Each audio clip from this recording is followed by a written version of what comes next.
versatility of UBE surgery in cervical spine. So so I've introduced myself. I've been private practice in Singapore, but I also cover government practice. So I think the maximum benefit zone is actually on the more complex surgery in endoscopy. If we compare discectomy in lumbar spine versus microscopic versus tubular, you find that the open tubular endoscopic, maybe the difference is not so huge, but in some of the cases like that, more complex like thoracic and cervical cases, I think these are where we can make a big difference in terms of choice of surgery. We have published on various type of versatility paper based on a case example of doing on block laminectomy. So we have highlighted in the various, be it the tip sparing technique, a lot of time early on introduced by Dr. Song and all. And also we focus on hemilaminectomy for tumor resection, or sometimes in OLF we can do a unilateral laminectomy, bilateral decompression. We show the differences in these techniques. I think as we have highlighted by previous speaker, it's very important to know where we are decompressing.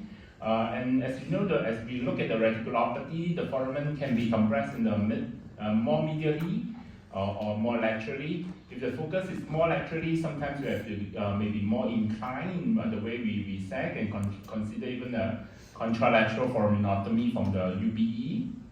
Or if it's more medial, you can go straight down.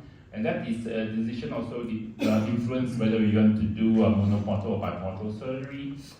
As we have mentioned, these are not absolute contraindication, but sometimes we have to also assess whether it's a central foraminostenosis and whether there's kyphosis. Overall, I think these are the various techniques previous speakers have already spoken about them. We can further enhancement of the technique will be doing like additional partial pediculotomy, partial vertebrectomy, can be done vertebrectomy, PPPV when we first introduced this term, very mouthful. But essentially we can, using UBE or uniportal, can resect a certain amount of bone structure to get deeper into crevice to retract, to remove disc or osteophyte, syndesmophyte, without an ankle hypertrophy, without any cord retraction. That's the main difference why we do all this extra bony resection in cervical spine.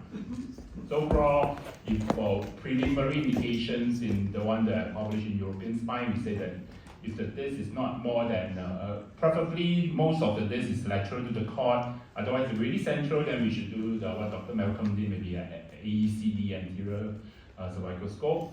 And these are the contraindications. I think for me, I feel that most endoscopy for the benefit of patients should be finished in 2 hours, because water pressure can cause the patients to have more myelopathic symptoms. So if we doing more than 3 levels, I think even in very expert hands, sometimes we take more than 3 hours probably. Also, if you do more than 3 levels, then the suspension bridge effect that we do in laminectomy may be broken, so maybe you need open surgery.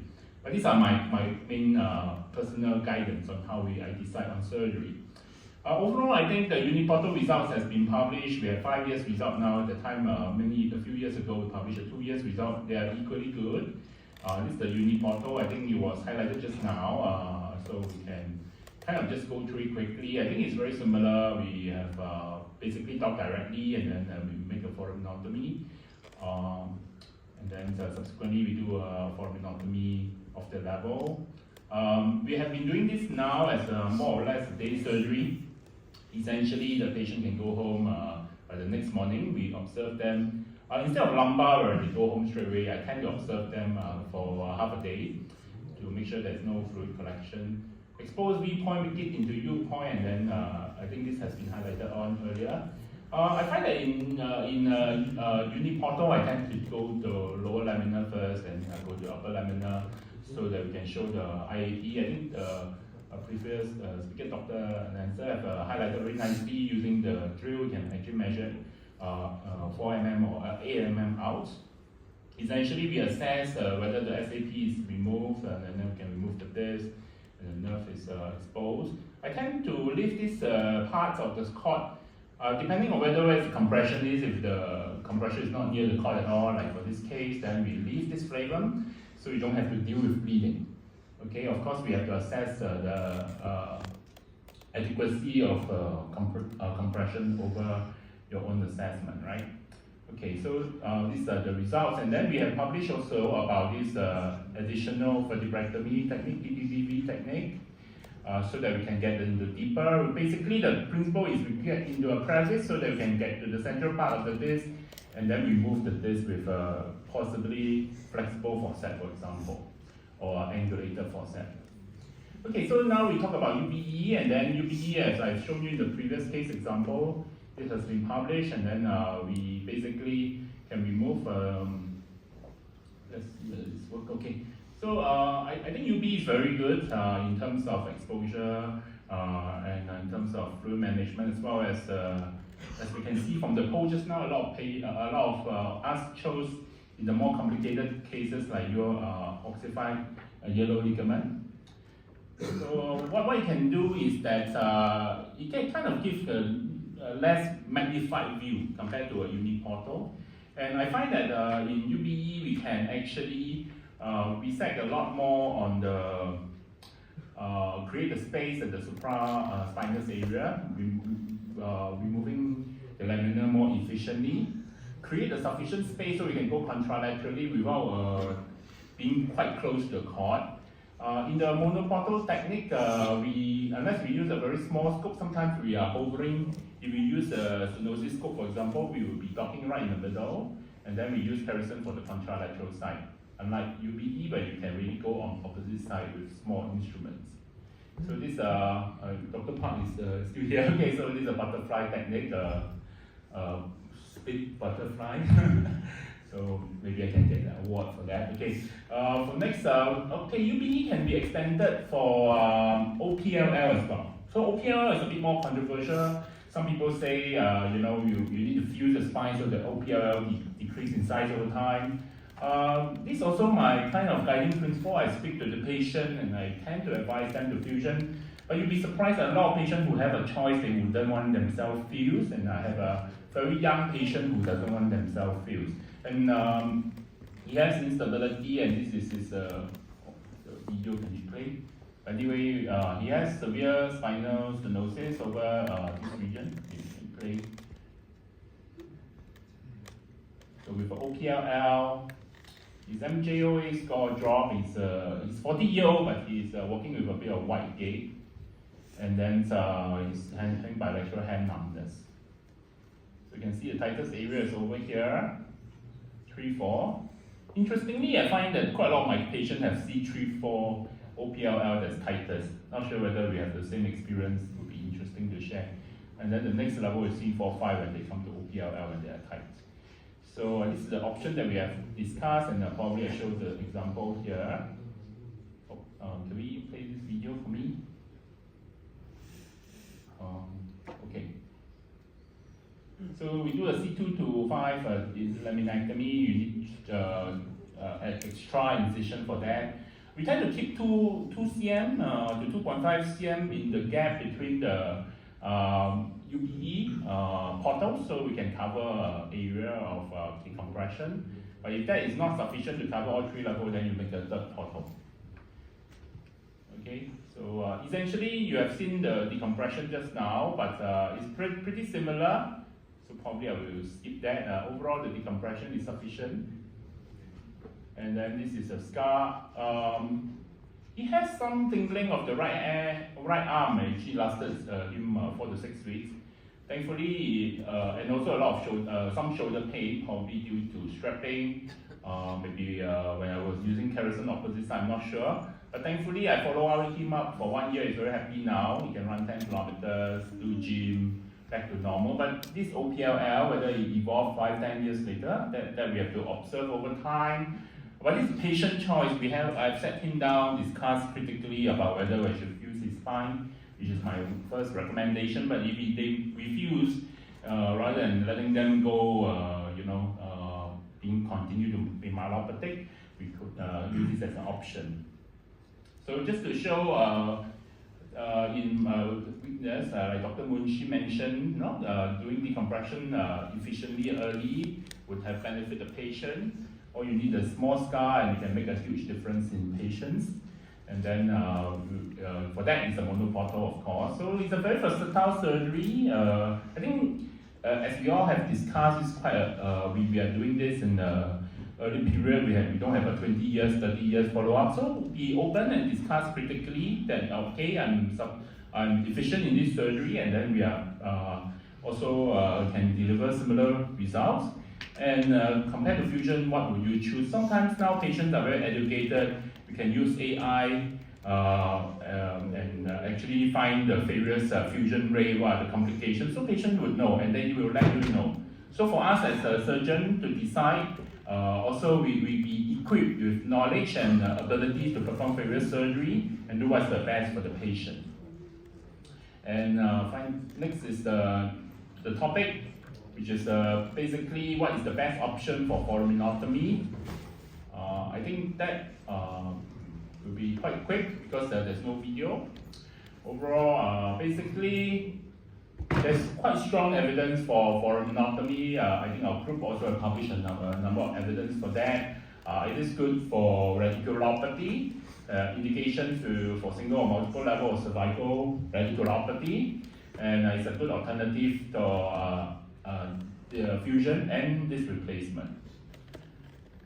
So some of us are doing lumbar, some of us are doing very comfortable with ACDF. So when we make this bold change, and if you don't make the sometimes bold change, the world doesn't move forward. And sometimes the worst deal is that the world has moved forward and you haven't. So then you are not treating the patient in the best care. So basically, the first decision, first tubular versus endoscopic, I think this, just looking at this II image have already given the answer. And we have been highlighted by previous speaker why we switched to endoscopic. Look at the amount of tissue dissection required, and this is my mentor, and then look at what is required, just a small tube, and can sort out the problems, right? So then the second decision is ACDF serves us very well. It has a very long history. But how about for radiculopathy? So we have in just our different speaker have shown us the adjacent segment problem that we have to solve with endoscopy. So this is something that we have to look at in the long term, and we know that there's adjacent segment disease.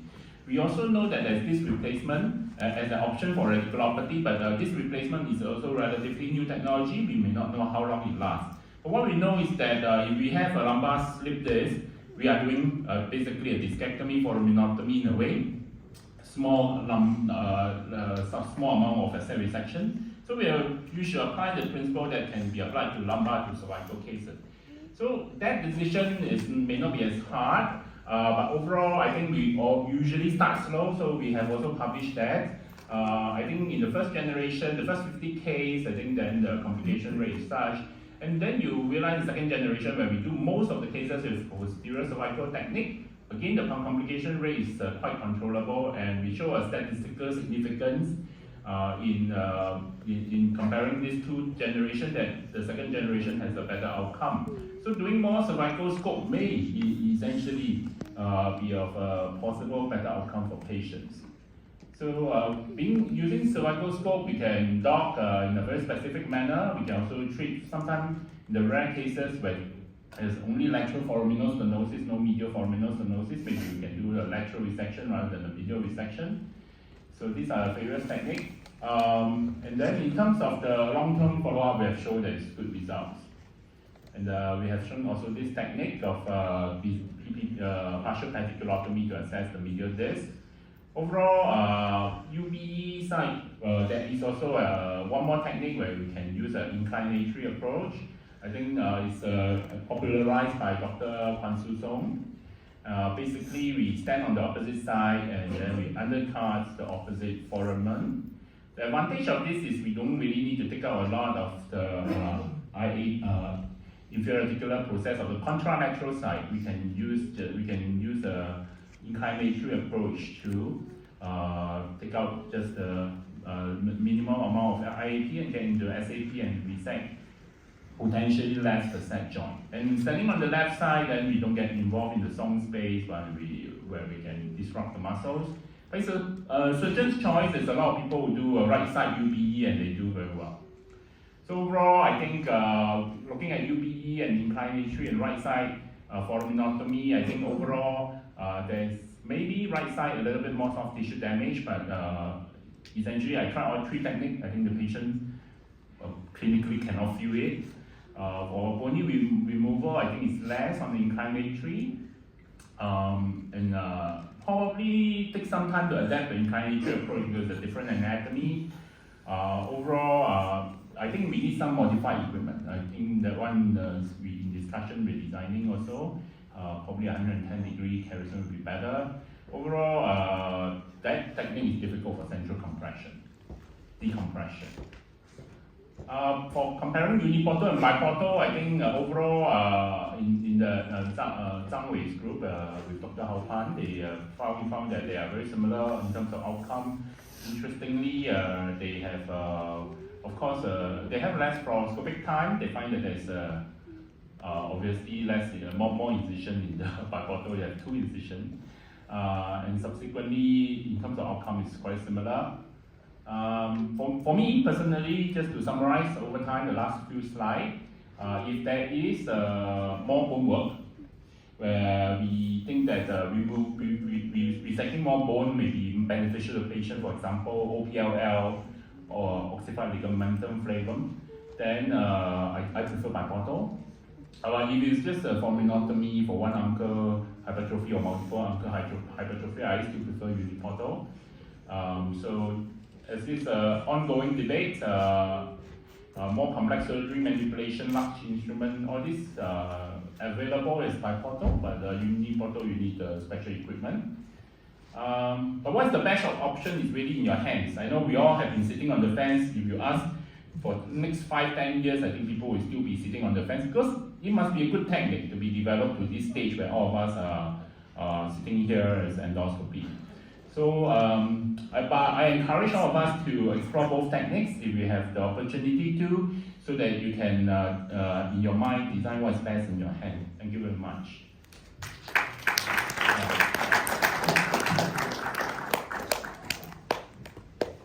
If I can just make one small comment before we break for the day. The decision between posterior foraminotomy and posterior inclinatory foraminotomy is basically made by where the pathology is. A normal uncovertible joint grows by about 5 millimeters and you have cord compression, so you do a basic medial foraminotomy. But when you have primary stenosis of the foramen where the SAP in its outer part is also compressing the root, or you have an osteophytic growth that is compressing the root, then you need to have an inclinatory approach to cut through the entire foramen while preserving the facet joint. So that is the basic difference, the one basic difference where you choose between inclinatory or you do a basic posterior foraminotomy. And that is where UB gives you an advantage which monoportal cannot give you. That's the only difference. Thank you.